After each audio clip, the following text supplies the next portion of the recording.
Hey guys, welcome back to the channel. So Toyota recently issued a bulletin to their dealerships and service managers advising them on some alternative options for oil viscosity due to the news about some of these shortages that are coming out with oil supply chain issues with the conflict in the Middle East. So in this bulletin, Toyota admits that you can run a thicker oil in these engines without having an issue, at least for one interval. So let's go talk about what that means and take a look at some of the manuals and the bulletins and the official Toyota documents that show us what options we really have for these trucks.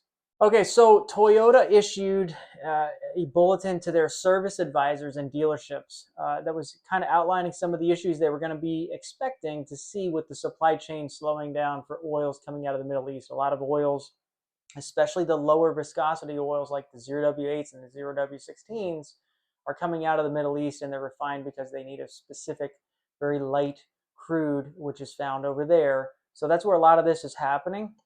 And because of that, there could be shortages with the supply chain. They issued something that was suggesting to dealerships to start like a daily rotation of using oil on trucks that come in or vehicles that come in on a certain day of the week. They use 0W20 oil, and then the next day they go back to 0W16, and then the next day they go back to 0W20.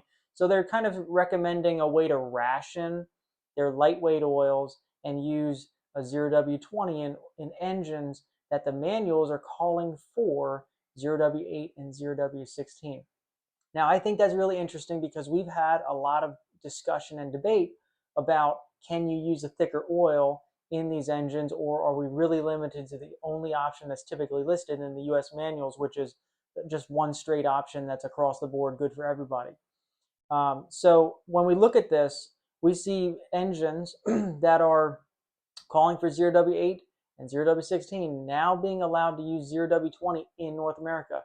But I think the interesting part is when we look at some of these vehicles in other countries, what do the manuals say? Is it really that big of a deal? Okay, so let's take a look at a specific vehicle that would be under this notification and require potentially a swap like this. The vehicle I found I want to take a look at is the 2025 Toyota Highlander. Okay, so this Highlander, it's the hybrid version, and it uses an A25A FXS engine. Okay, this is a 4-cylinder gasoline engine. So this engine in the US, the manual calls for 0W16. Okay, now they're saying now from this bulletin that, hey, if you need to temporarily for one interval, which would be 10,000 miles according to Toyota, use a thicker oil, you can use 0W20 instead of 0W16. That's a good step up. Still a zero weight oil, but it's going from a 16 to a 20, so it's going to be definitely thicker oil.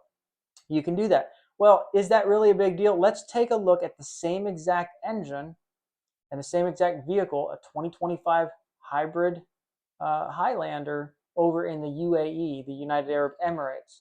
And in that vehicle, they are allowed to use a list of oils, which is really surprising.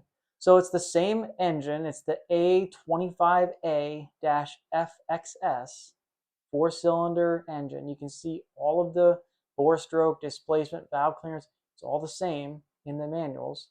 Okay.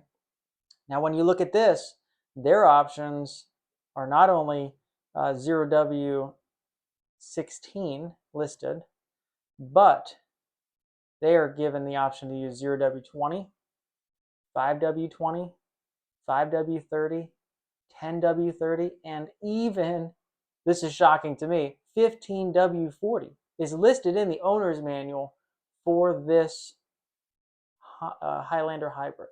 Okay, so when we look at this, these are tied to temperature ranges that they may see. So it is important. You need to know what range you're going to be operating on. What is the temperature range going to be, the ambient temperature range going to be in this vehicle? But if it gets hot enough and you're not going to see temperatures drop below this range that's listed here, you can use up to 15W40 in this Highlander Hybrid in the United Arab Emirates. Looking at that, okay, we just see that in the US, Toyota's okay with using a thicker oil. And then if we go to the international manual for the same car, this Highlander Hybrid, we can see that there's a long list of oils that you can use that are okay with this engine. What do I think that means? I think that means what we've been talking about, that a lot of these engines are made to tolerate a wide range of oil viscosities. Okay, there's a range that they're able to tolerate. There's a margin that they're able to move around in to deal with changing ambient temperatures and changing environments where the oil is going to be thicker due to what's available on the shelf or due to temperature ranges that the vehicle is operating in.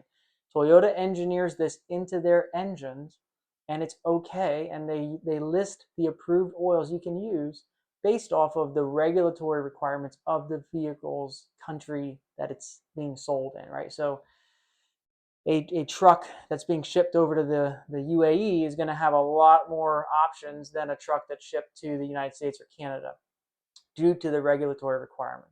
A truck that's shipped to Australia is going to have probably similar recommendations to what's in North America because they're more aligned regulatory wise with what's approved for vehicles. So when we look at that, this speaks to that point that a vehicle is not necessarily customized to the destination it's shipping to, but it's built to support the range of requirements that are going to be set wherever it's ending up. So if we want to take a look at something specific, let's take a look at Toyota Tacoma. Let's say it's built down in Mexico or Texas, right? And it's coming from those plants, and it's going to be shipped to Alaska. There's one shipping to Alaska, and one is going to ship to Phoenix, Arizona. Those two trucks are going to be leaving the factory exactly the same. They're programmed the same. They're built with the same components. They're going to go to very different environments and different climates, different operating conditions. The 0W20 that's in those engines from the factory fill is going to behave very differently.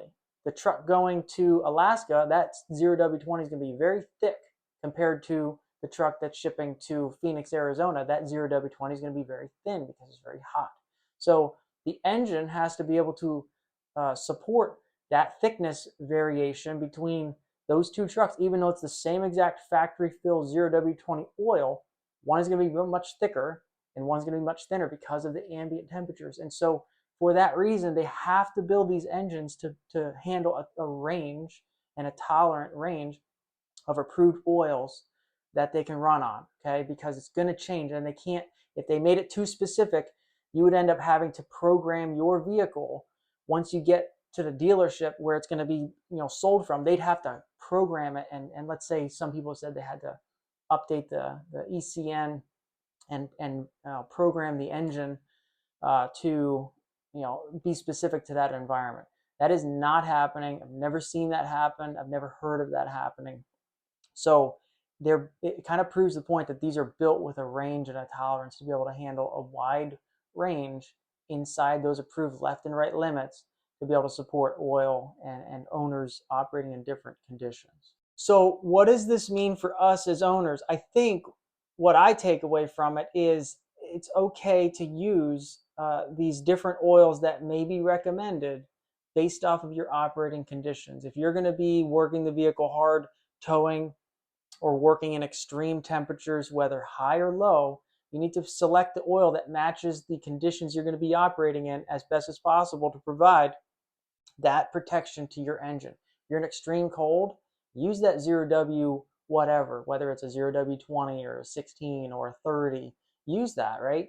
But if you're going to be running in the desert down in Phoenix or Texas or wherever where it's going to be hot, if you're going to be operating down in the desert, then you should select an oil that's going to be thicker, that's going to be able to handle those hot, extreme heat, ambient temperatures with that engine running to maintain that protection. So oils have ratings for the temperature, both low temperatures and high temperatures, and we need to know those numbers and see the ranges here. That's why I like looking at the international manuals, because they give you those temperature ranges and the options that you should be looking at within those ranges.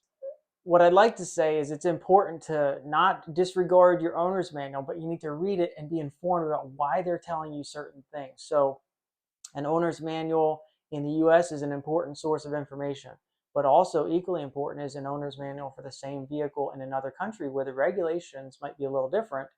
You can see what's available and what Toyota actually recommends based off driving conditions and temperatures. So you need to use all of the evidence and all of the facts around you to make your decision for your own strategy. So that's why I think it's important as an owner who wants to keep a vehicle long term, use the maintenance strategy that's tailored to that plan for that goal. All right, guys, so in closing, I think it's important we'll keep an eye on this oil situation. If we see shortages on the shelf, if it's going to really impact us, or if it's just something that they're preparing for and having a strategy to deal with if it does come to this. But I think the important thing is they've admitted that you can run some other oils in there, and which align with their international manuals here in the United States temporarily. So it's a cool point to take note and to remember that there is a tolerance here. And I want to share that with you, and let's see what happens with this situation as it develops. So until next time, we'll see you in the next video. Thanks a lot.